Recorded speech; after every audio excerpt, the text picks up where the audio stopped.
अस्सलामुअलैकुम वरहमतुल्लाहि वबरकातुहू। कैसी है मेरी प्यारी यूट्यूब फैमिली। आई होप आप सब ठीक ठाक होंगे। अल्लाह पाक आपको हमेशा ठीक रखे, खुशाबाद रखे, ठंडी मीठी मज़ेदार सी खुशियाँ आपका मुकद्दर करे। अल्हम्दुलिल्लाह हम भी बिल्कुल ठीक है। And welcome back to another very beautiful day and another vlog. मैं जब सुबह उठ के रूम का दरवाज़ा खोलती हूँ ना, तो सबसे पहले बाहर हल्की सी झांकी मारती हूँ कैसा है मौसम। तो आज ना जब बाहर देखा तो बादल थे। मैंने कहा ओहो आज तो बड़ा टफ़ डे आ गया, क्योंकि बादल वाले दिन काम करना बहुत टफ़ होता है। खैर आज तो रात से ही बारिश थी। मैंने आपको बताया था कि काफ़ी बारिश है आगे, तो वही बात हुई कि बारिशें हो गई। तो रात सारी बारिश रही। अदनान भी जो है वो छतरी लेकर गए हुए थे, तो बस अभी मैंने कहा चलो छतरी को समेट देती हूँ, हो सकता है आगे बारिश ना हो, क्योंकि अभी तक तो सिर्फ बादल ही थे, बारिश नहीं थी, बारिश रुक चुकी थी। यहाँ पर मैंने नाश्ता रेडी किया और आप सोच होंगे कि ये क्या मैंने साथ बनाया है। तो ये एक्चुअली मेरी सास अम्मी की रेसिपी है, जो कि अदनान को बहुत ज़्यादा पसंद है। वो कहते हैं ना, माओ की हाथ के कुछ कुछ जायके होते हैं जो औलाद को ना बड़े याद रहते हैं। तो रात में भी अदनान ने ये अम्मी से वीडियो कॉल पे बनवाया था, पूरी रेसिपी पूछी थी। और बात ये होती है कि माँ के हाथ का जायका चाहिए होता है।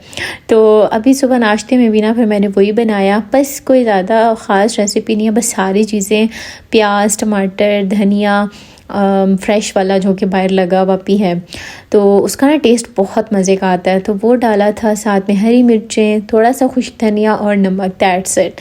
और इसको बस ना अच्छे से पका के, और रात में जब हम बना रहे थे ना, तो अदनान को अम्मी कह रही थी कि चम्मच से हिला लो, तो अदनान कहते हैं कि नहीं आप छुरी से हिलाया करती थी ना, तो बड़ा जायका बनता था, तो मैं भी ना छुरी से ही हिलाऊंगा। और यहाँ पर नाश्ता वाश्ता करके फ्री हुए तो अबू ना रात में सब्ज़ी लेकर आए थे।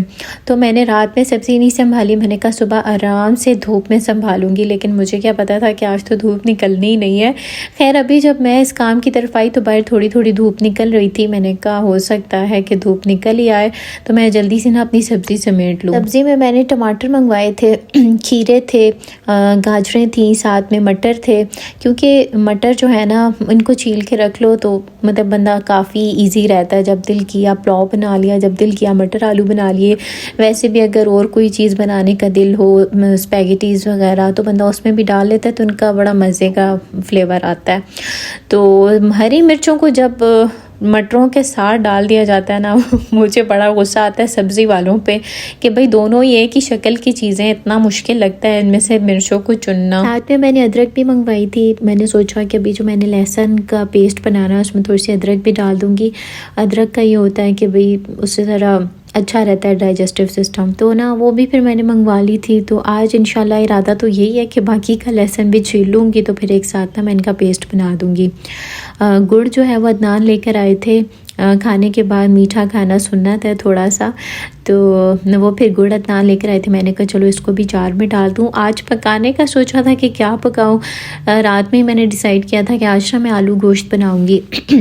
तो रात में मैंने फिर निकाल लिया था गोश्त, क्योंकि गोश्त भी मेल्ट होने में अच्छा खासा टाइम लेता है। तो बस मैंने कहा अभी झटपट से ना मैं आलू गोश्त बनाती हूँ शोरबे वाला, तो फिर ना खाना इंशाल्लाह टाइम से खा लेंगे। हमारी तरफ तो लाइट का इतना इशू बना हुआ है। एक तो सुबह वाली तो जाती है ना, जो लंबी वाली जाती है, उसके बाद भी 2-3 चक्कर तो ये लोड शेडिंग के घुमा ही देते हैं। पता नहीं अल्लाह इनको हिदायत दे, ये समझते हैं अगलों का कोई काम ही नहीं है, और हमारे सारे काम ही जुड़े हुए बिजली के साथ होते हैं। बस यहाँ पर मैं ना गोश्त जो है वो मैंने रख दिया था, तो साथ मैंने सोचा कि सारी सब्ज़ी जो है वो मैं धो लेती हूँ ताकि ये खुश्क हो, तो फिर मैं इसको फ्रिज में रखती हूँ। अच्छा आज ना मैंने सोचा था आप लोगों के साथ एक टॉपिक पे बात करूँगी। मैं अक्सर ना लाइफ में देखती हूँ बहुत सारे लोग ऐसे होते हैं कि जिनको ना अपने दिल का हाल किसी से कहने की आदत होती है। वो जब तक किसी के साथ शेयर नहीं करते अपने दिल का हाल, वो अपने आप को रिलैक्स फील नहीं करते, उनका दिल बोझल रहता है। और मैंने इसके बारे में पढ़ा भी था कि इंसान नीम पागल हो ही जाता है अगर उसे अपनी ज़िंदगी में कोई ऐसा बंदा ना मिले कि जिसके साथ वो अपने दुख शेयर कर सके। जो खामोशी का दर्द होता है, किसी से ना कह सकने का दर्द, ये इंसान को अंदर ही अंदर खोखला कर देता है। उसे ऐसे लगता है जैसे उसकी आवाज़ ही गुम हो गई है, इस दुनिया में कोई ऐसा है ही नहीं कि जिसके साथ वो खुल कर बात शेयर कर सके। ये कैफियत ऑलमोस्ट हर इंसान की होती है, जब तक कि वो इंसान ये ना समझ ले कि इस दुनिया में आज कल का जो टाइम चल रहा है ना, उस टाइम पे इंसान का मुखलिस अगर कोई है वो वाहिद ज़ात उसकी अपनी है। बिलाशुबा आप अगर किसी के साथ अपना दुख शेयर करते हो तो आप अपना दिल हल्का महसूस करते हो, लेकिन उसके लिए भी आपके पास कोई अच्छा इंसान, कोई मुखलिस इंसान होना ज़रूरी है। जैसे कि रिवायात में आता है ना कि आदमी इंसान के अपने दोस्त के दीन पर होता है, इसी तरह ये भी रिवायात से पता चलता है कि आदमी क़यामत के दिन उसी के साथ उठाया जाएगा जिससे वो दुनिया में मोहब्बत करता था। तो फिर देख लेना चाहिए कि आया हमारा दोस्त किस तरह का है, उसका उठना बैठना कैसा है, उसका मज़हब कैसा है, अपने मज़हब पर किस कदर उसकी इस्तिकामत है। ये तो बहुत बड़ी ब्लेसिंग है कि अगर किसी को ऐसा इंसान अपनी लाइफ में मिल जाए, फिर वो किसी भी शक्ल में हो सकता है, माँ की शक्ल में हो सकता है, बाप की शक्ल में हो सकता है, भाई बहन शोहर, या फिर कोई अल्लाह की तरफ से दीनी आपको कोई बहन मिल जाए जो आपके साथ इस कदर मुखलिस हो कि ज़िंदगी के हर कदम पर आपको गाइड करने वाली हो, और आप भी उसके साथ इस नीयत से ना शेयर करें कि अगले की ग़ीबत करें, बल्कि इस नीयत से शेयर करें कि वो आगे से आपकी इस्लाह करेगा। तो ये एक बहुत बड़ी ब्लेसिंग है मैं कहती हूँ। लेकिन अगर आपको अपनी ज़िंदगी में कोई भी ऐसा बंदा नहीं ना मिलता तो आपने परेशान नहीं होना, क्योंकि अल्लाह का दर वो वाहिद दर है कि जहाँ पर अंबिया ने हाथ उठा के अल्लाह के साथ लंबी तवील गुफ्तगू की हैं, अर्ज़ें की हैं, अल्लाह पाक के सामने अपनी बात रखी है। कुरान पाक में ग़ालिबन सयाक़ूल पारे में एक आयत है जिसका मफ़हूम है कि हम आपके चेहरे का बार बार आसमान की तरफ उठना देख रहे थे और अब हम आपको फेर देते हैं उसी किबले की जानिब जिस किबले को आप पसंद करते हैं। बेसिकली नबी पाक सल्लल्लाहु अलैहि वसल्लम चाहते थे कि मुसलमानों का किबला बैतुल मक़दस के बजाय खाना काबा हो जाए, तो इस वजह से वो बार बार आसमान की तरफ अल्लाह के सामने अपनी अर्ज़ रखते थे देखते हुए। तो मैं जब भी ये चीज़ पढ़ती हूँ ना या मुझे याद आती है तो मैं भी जब दुआ करती हूँ ना तो मैं आसमान की तरफ देखती हूँ और इस चीज़ को महसूस करती हूँ कि मेरा रब मुझे देख रहा है और वो मेरी दिल की फ़रियाद जानता है, मेरी दुआ जानता है, और उससे बढ़कर मेरे दिल को कोई सुकून दे ही नहीं सकता, मेरी दुआ को, मेरी अर्ज़ को कोई पूरा कर ही नहीं सकता। तो आज मैंने सोचा था कि बहुत सारी मेरी ऐसी भी बहनें होंगी जिनकी ज़िंदगी में बहुत सारे मसाइल होंगे, ज़ाहिर है हर किसी के ज़िंदगी में होते हैं और इंसान ऐसे इंसान की तलाश में होता है जिसके साथ वो शेयर कर सके, लेकिन आजकल का दौर किसी से शेयर करने वाला नहीं है। तो मैंने सोचा था कि मैं आप लोगों के साथ ये बात शेयर करूँगी कि आप अपनी आदत बना लें कि चाहे नमाज में बैठ कर आपने अल्लाह के सामने अपने सारे मसले रखने हैं। इंशाल्लाह ये आदत आपके दिल को इतना सुकून देगी कि फिर ज़िंदगी के जो उतार चढ़ाव हैं वो आपके ज़हनी सुकून पर बिल्कुल असर नहीं डाल सकेंगे।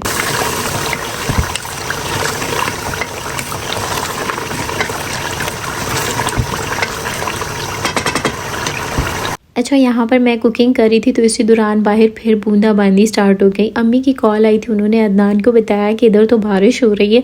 अदनान भी रूम से उठ के आए तो देखा कि बाहर बूंदाबांदी हो रही थी। मैं भी थोड़ी देर बाहर गई, मैंने कहा आप लोगों को भी दिखाती हूँ कितनी खूबसूरत बूंदाबांदी हो रही है। आप लोगों की भी सिटीज़ में हो रही है कि नहीं हो रही, मुझे बताइएगा कैसा मौसम है आपकी सिटी में। अच्छा, तो उसके बाद फिर ना पानी ख़त्म था, आपको पता है फ़िल्टर से पानी लाना होना तो ये भी एक बहुत बड़ा टास्क होता है।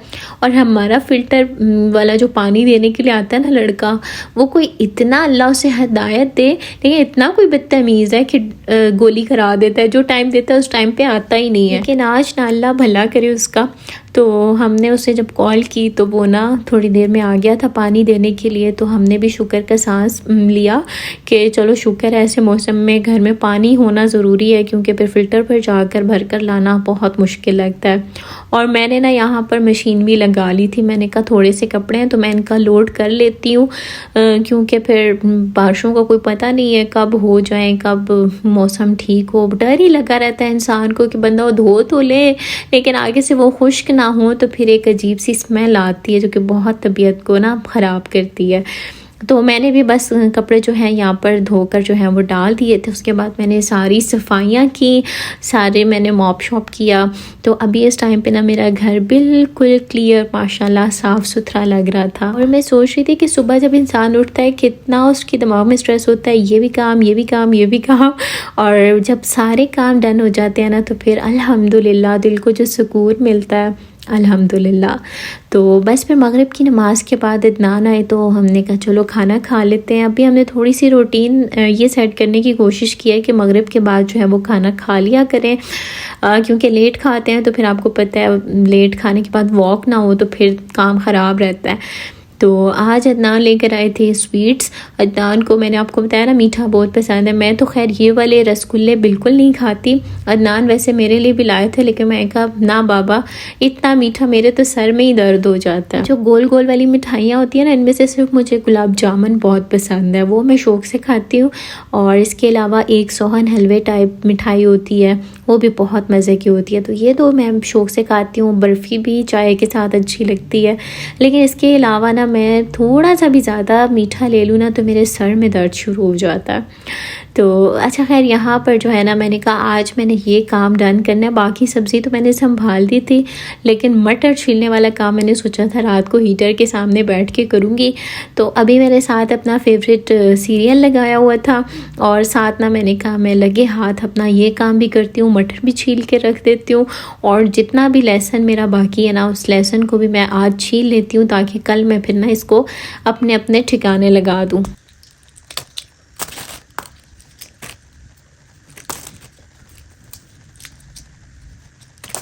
आज ना मैंने सोचा था मैं आप लोगों से एक पहेली पूछूंगी। वैसे ही मेरे सामने भी आई थी, खैर मैंने तो थोड़ा सा गेस कर लिया था लेकिन मैंने सोचा था कि मैं अपनी यूट्यूब फैमिली के साथ ये पहेली शेयर करूंगी। देखते हैं कि कमेंट में कौन इसका सही आंसर करता है। तो पहेली जो है ना वो कुछ यूँ है। अम्मी के शोहर की बीवी के खामन की बहन के अब्बू के बीवी आपकी क्या लगती है? दिमाग घूम जाता है ना एक दफ़ा।